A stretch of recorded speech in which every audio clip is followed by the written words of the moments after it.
Bonjour à toutes, bonjour à tous. Je suis très heureuse de me présenter à vous aujourd'hui afin d'effectuer une guidance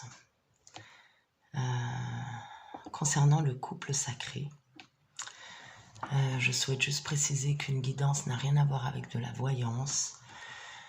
Une guidance, une guidance reflètera les énergies susceptibles d'impacter le féminin sacré ou le masculin sacré, puisque là c'est un tirage pour le couple sacré justement.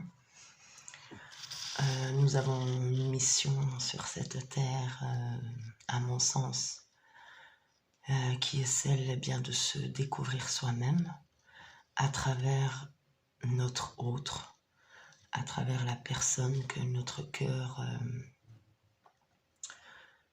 je dirais pas que notre cœur a choisi, mais la personne envers laquelle notre cœur est très très très fortement attiré, comme un aimant.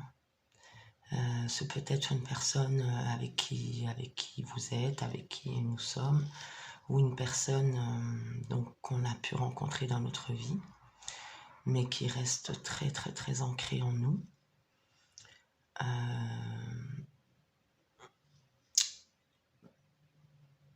Si on a cette rencontre dans notre vie, ce n'est pas par hasard, bien sûr. C'est parce que nous avons des choses à guérir sur cette terre 3D, des choses à transmuter, à transformer. Chacun le dira comme il le veut. Chacun appellera son couple comme il le souhaite. Flamme jumelle, âme sœur, comme on veut. Voilà, chacun est libre de mettre les mots qu'il souhaite. Pour ma part, j'utilise les termes bien du masculin sacré, féminin sacré, parce que je pense que c'est un couple sacré au niveau du divin. C'est une rencontre qui est orchestrée par l'au-delà, et c'est une rencontre qui a pour seul but de nous révéler à nous-mêmes. Une fois que l'on se révèle à soi-même, eh bien, la fusion des corps peut opérer, puisque dans une relation,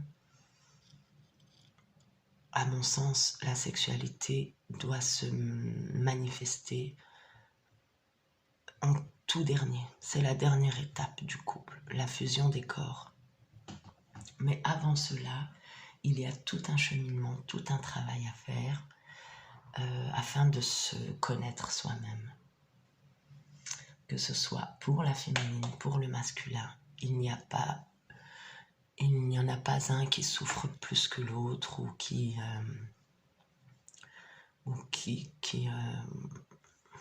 comment je pourrais dire ça, ou qui apporte plus à l'autre dans la relation. C'est vraiment une relation équitable à 50-50. À partir de ce moment-là, à partir du moment où l'on conscientise cela, eh bien, on n'est plus dans la colère par rapport à son autre, ni même par rapport à nous-mêmes d'ailleurs. Parce que la paix, elle commence déjà à l'intérieur de soi. La paix commence avec soi-même pour qu'elle puisse se manifester avec son autre et avec notre prochain, avec toute l'humanité, d'ailleurs avec tout ce qui est minéral, végétal, animal, humain. Et au-delà de ça, sur la Terre 3D, il y a l'aspect 5D, l'aspect de l'invisible. On est dans un monde du visible et de l'invisible. Donc à nous d'œuvrer dans le sens où on doit devenir la meilleure version de nous-mêmes. Et pour cela, eh bien, on fait des rencontres qui ne sont jamais fortuites. Alors, pour la guidance d'aujourd'hui, je souhaitais demander, en ce lendemain de pleine lune du 9 février 2020, je souhaite demander donc à mes jeux, parce que ça reste des jeux, comme j'aime à le dire, en aucun cas il faut prendre ça vraiment au pied de la lettre, et puis ou dépendre de guidance, ou dépendre de voyance, ou de quoi que ce soit. Le meilleur GPS, c'est notre cœur, c'est nous-mêmes. Donc, voir quelles sont les énergies susceptibles de nous impacter, oui, mais prendre tout pour argent comptant, non. Voilà, je voulais vraiment faire une précision là-dessus. Maintenant, je m'excuse d'avoir pris déjà 5 minutes à bavasser. Je voulais juste poser les choses étant donné que c'est ma première vidéo. Et je voulais juste vous préciser également que j'ai battu mes cartes au préalable afin de prendre moins de place sur la vidéo. J'ai sélectionné le tarot des Égyptiens, le tarot des Gitans et les cartes divinatoires de l'ange gardien. Donc je vais commencer par les cartes divinatoires de l'ange gardien pour évaluer quelle est l'énergie générale, l'énergie principale pour le masculin, le lien et la féminine. Donc dans le couple sacré. Je vais purifier mon jeu par les 4 éléments, la terre, l'eau, l'air, le feu. Je vais les battre et je vais laisser les cartes se manifester d'elles-mêmes. Donc on va déjà commencer par le masculin, si vous le voulez bien. Quelle est l'énergie générale, principale, en ce lendemain de pleine lune du 9 février 2020 ? Quelle est l'énergie pour le masculin sacré ? Masculin sacré, c'est un masculin qui œuvre, qui fait un voyage, une introspection à l'intérieur de lui-même et qui cherche à évoluer. Eh bien, et à partager apparemment. Donc, nous avons pour le masculin la carte numéro 5, le partage. Alors, puisez dans votre capital de sagesse. On encourage le masculin vraiment à puiser dans son capital sagesse, c'est-à-dire à avoir confiance en lui, confiance en son énergie de sagesse. Et une fois qu'on atteint, je ne vais pas dire qu'on acquiert, mais qu'on atteint la sagesse suite à un travail personnel, individuel, eh bien, on se doit de le partager. Donc, ce qu'on nous indique là, c'est que le masculin est déjà dans cette partie de sagesse, dans cette partie d'évolution. On peut croire parfois qu'il n'évolue pas, qu'il n'avance pas, mais voyez, là, l'énergie générale du masculin, c'est d'avoir acquis cette sagesse et maintenant, il va la partager. Il met en œuvre les choses à l'intérieur de lui pour partager. Alors, on va demander maintenant l'énergie pour le féminin sacré. Pour la féminine, s'il vous plaît, quelle est l'énergie intégration? Carte numéro 22. Alors, on nous dit persévérer dans votre tâche. Donc, la féminine, 22, je vous laisse analyser ça comme vous le souhaitez. La féminine, elle est en intégration. Suite à un long cheminement, un long travail, elle intègre actuellement le lien. Elle intègre sa mission complètement.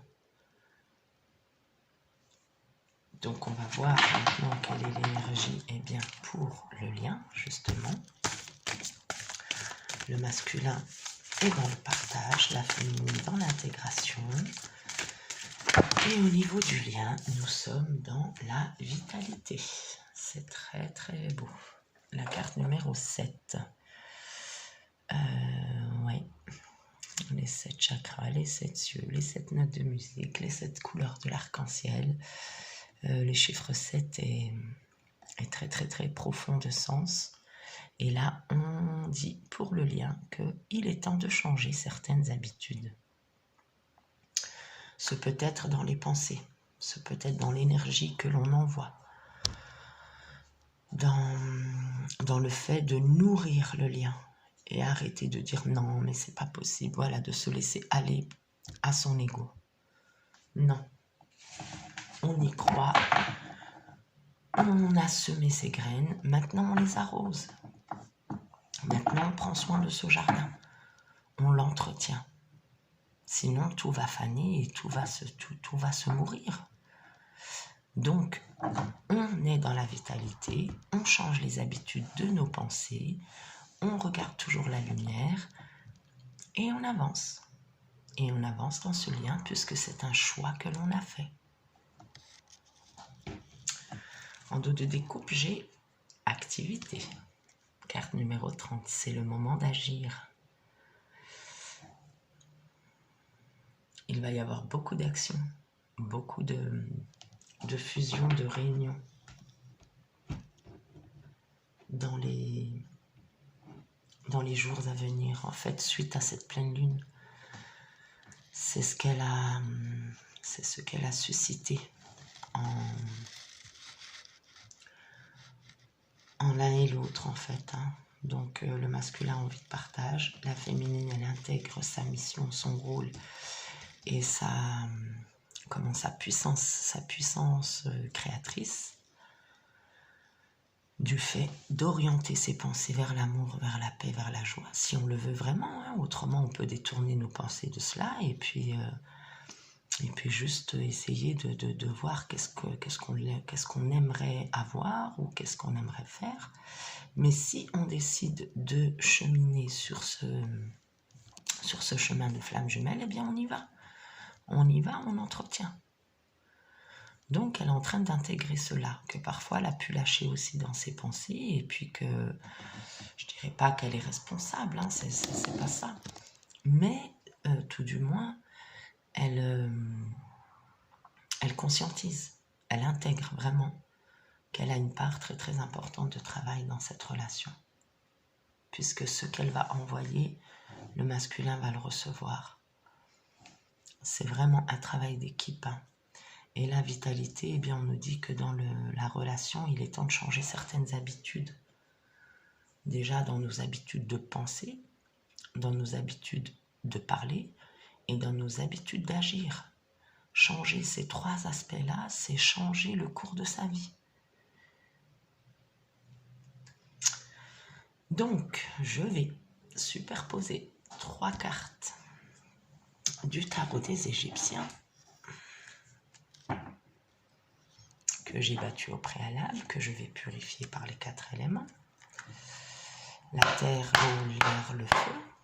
Et je demande quelle est l'énergie principale impactant le masculin. Alors, il y en a beaucoup trop, je ne peux pas les prendre. Quoique celle-ci, elle est toute seule. Alors, espoir, précaution, contemplation, appréhension. Et en plus, elle sera à l'envers, parce que de l'autre côté, c'est avis, commission, insubalterne, indiscrétion.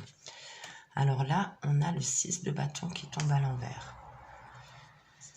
Il était dans des énergies plutôt négatives, dans des pensées plutôt involutives, en tout cas qui n'étaient pas fructifiantes pour la relation sacrée, bien sûr, puisque c'est un tirage affectif. Mais là, on nous dit que suite au travail qu'il a opéré, eh bien, il est dans l'espoir. Précaution, contemplation, appréhension, c'est-à-dire qu'il prend un moment pour poser tout cela et en fait, c'est comme s'il avait cassé les piliers des fondements qu'il avait faits. Il casse tous ces piliers et il recommence avec précaution cette fois. Certes avec appréhension, mais c'est dans ces énergies-là qu'il construira sur de bonnes bases. C'est pas en faisant tout vite et n'importe comment que ça fonctionne. Il y a un ordre à respecter et le masculin le conscientise. Donc il est dans l'espoir et dans la contemplation. Et ces énergies-là vont lui permettre d'évoluer dans le couple sacré. Je vais à présent demander quelle est l'énergie pour la féminine, pour le féminin sacré. Au tarot des Égyptiens, en ce lendemain de pleine lune du 9 février 2020, quelle est l'énergie générale, principale pour le féminin sacré, s'il vous plaît, dans sa relation sacrée. Hop là, encore une fois, il y en a deux. Alors, voyons ce que l'on a. Alors, nous avons d'une part le 9 de denier, butin, conséquence, avertissement. Dans la matière, il y a des choses qui se mettent en place, des changements. Il y a des actes avec des conséquences. Et un changement positif qui arrive au niveau de la féminine, au niveau denier, matière, c'est l'élément terre. Et donc, elle sort une arcane majeure avec le démon, pouvoir supérieur, violence, événement inéluctable, désagrément. Alors, il se peut que la féminine, elle ait en ce moment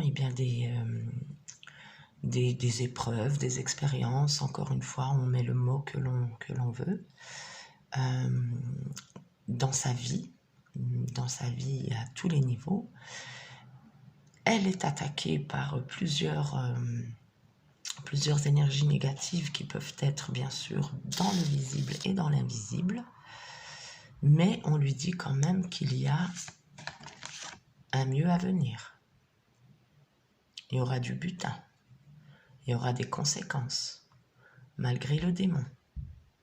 Même s'il y a ces événements inéluctables, il y a une issue positive. Donc on reste positif, toujours, suite à cette intégration. Carte 69, ok. Alors, je vais à présent demander quelle est l'énergie du lien pour le couple sacré, tarot et égyptien. Hop, la voici. Oh, on a l'alchimiste. Frénésie, déséquilibre, incohérence. Donc on voit bien que tout dépend l'énergie que l'on met en place, tout dépend les pensées que l'on nourrit. Est-ce que vous avez nourri de manière positive ce lien? Est-ce que vous avez cru en ce lien? Est-ce que vous l'avez arrosé chaque jour? Est-ce que vous l'avez entretenu? À vous de voir, à vous d'évaluer tout cela. Et en dos de découpe, on a une très belle carte aussi, le cavalier de denier, avantage, succès, patience et don. Alors, voilà, on peut en déduire qu'il y a quand même des événements positifs qui vont se matérialiser, qui vont se manifester. Suite à la patience, on aura du succès. Donc, bien que les choses peuvent paraître un peu négatives dans le tirage, sauf que le masculin, lui, est dans l'espoir, la féminine, elle est dans la concrétisation, dans la créativité, elle met des choses en place. Et dans le lien, on a un déséquilibre, une incohérence. Un jour c'est oui, un jour c'est non. Soit on reste dans le oui, soit on va dans le non. Soit on choisit l'amour, soit on choisit la peur. Voilà, il y a deux énergies principales dans nos pensées mécaniques, ou alors on peut l'appeler la pensée racine. Dans la journée, sommes-nous plus axés vers l'amour, la paix et la foi? Ou alors, est-ce que notre énergie, notre vibration est plus dans la peur, l'inquiétude, la souffrance, la culpabilité? Et patati et patata, bon, restons axés sur l'amour. C'est la plus belle énergie du monde et c'est la seule qui vaille. Alors, maintenant, je vais demander au tarot des gitans, que j'ai pareil, hop, la magnifique cette de coupe, j'avais pas de chance, que j'ai battu au préalable. Donc, demandons au tarot des gitans. Quelle est l'énergie l'énergie qui va recouvrir le masculin, le féminin et le couple sacré. Alors c'est parti, je purifie la terre, l'eau, l'air, le feu. Quelle est l'énergie susceptible d'impacter le masculin sacré en ce lendemain de pleine lune? Nous avons valet de denier, l'affirmation. Donc dans la matière, le masculin est en train de changer des choses. Il s'affirme au niveau financier. Il met en avant aussi sa réussite matérielle parce que ça fait partie aussi du chemin. On dit à l'homme qu'il souffrira sur terre par le travail et que la femme souffrira sur terre par l'enfantement, par voilà, le fait d'élever les enfants. C'est pas toujours évident, pas toujours facile. Mais le masculin, il se doit d'avoir une situation matérielle aisée. Ça fait partie également du parcours. Parce qu'il ne se voit pas arriver auprès de sa féminine. Ah ben je travaille pas, j'ai pas d'argent, je suis comme ci, je suis comme ça. Non. C'est aussi un travail individuel, personnel, où il doit se battre et où il doit développer l'aspect financier, matériel. On va demander à présent l'énergie pour le féminin sacré, s'il vous plaît. Féminin sacré, en ce lendemain. Hop là, de pleine lune. S'il vous plaît, le féminin sacré. Alors, il y en a trop, on va recommencer. Féminin sacré,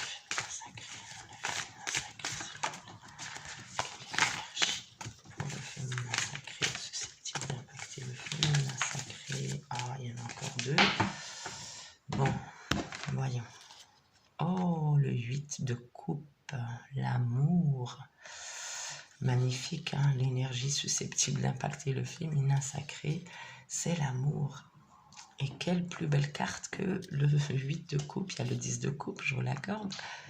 Mais il y a vraiment beaucoup d'amour pour la féminine. Beaucoup d'amour à venir. Le 8 de coupe. 4 pour elle, 4 pour le masculin. L'équilibre parfait. Désolée si c'est un petit peu décalé. Hop là. Je vais demander à présent pour le lien. L'énergie pour le lien du couple sacré va la sauter d'elle-même. Nous avons, waouh, la quiétude. Magnifique. 4 d'épée. On pose les armes. On pose les armes. La féminine a posé ses armes, le masculin a posé ses armes. Et là, eh bien, on voit bien dans le tirage en général qu'il y a un travail vraiment qui se fait pour l'un et pour l'autre de manière équivalente, de manière égale et équitable. Chacun travaille dans le domaine où il doit travailler, mais c'est pour à la fin aboutir à cette quiétude. Grâce à la vitalité, on met fin au déséquilibre, aux incohérences et on arrive à cette quiétude. Le masculin, il s'affirme, la féminine, elle est pleine d'amour. Moi, je vois vraiment une issue très positive à ce tirage, à cette guidance. Et là, un cavalier de denier en dos de découpe, efficacité. Donc c'est juste parfait. On a un cavalier sur son cheval qui est matériellement accompli, intérieurement également. Il a fait un grand travail sur lui-même. Oh, c'est incroyable. Cavalier de denier, cavalier de denier. Bon. Alors certainement que le masculin est en train vraiment de mettre en place des choses dans la matière, hein, puisqu'on a 2 fois le cavalier de denier en dos de découpe pour les 2 tarots. Et voilà, on a activité également pour le jeu de l'ange gardien. Donc le masculin est en train de mettre des choses en place pour pouvoir se déplacer au plus vite auprès de sa féminine. Ayez confiance, mesdames. Semez les graines d'amour, semez les graines de foi. Et vous verrez que tout va se mettre en place dans la matière. Mais cessez les incohérences dans vos pensées. Commencez par là. Commencez par ranger vos pensées, par ordonner vos pensées. Quelle est ma pensée racine? Suis-je dans l'amour? Suis-je dans la peur? Vibrez toujours l'amour, mesdames et messieurs. Et prenez grand soin de vous. J'ai été très heureuse de faire ce tirage avec vous. J'espère qu'il vous a plu autant qu'à moi. J'espère qu'il vous aura parlé également. Je m'excuse pour avoir pris pas mal de place en début de vidéo par rapport aux explications. Voilà, j'espère que c'est clair pour vous et que vous saurez garder vraiment espoir sur cette belle relation, sur cette relation divine, parce que c'est vraiment une mission divine. Et là, mesdames et messieurs, on se doit de la réussir. Alors, je vous souhaite à tous une très belle pleine lune du 9 février 2020. Je vous retrouve tout bientôt avec plaisir pour un nouveau tirage. N'hésitez pas à me faire remonter les informations que vous souhaitez. N'hésitez pas à échanger avec moi, ce sera avec grand plaisir que je le ferai. Je vous souhaite à tous une excellente journée. Gardez toujours la lumière allumée dans votre cœur et soyez toujours positifs dans l'amour. Bien à vous. Au revoir.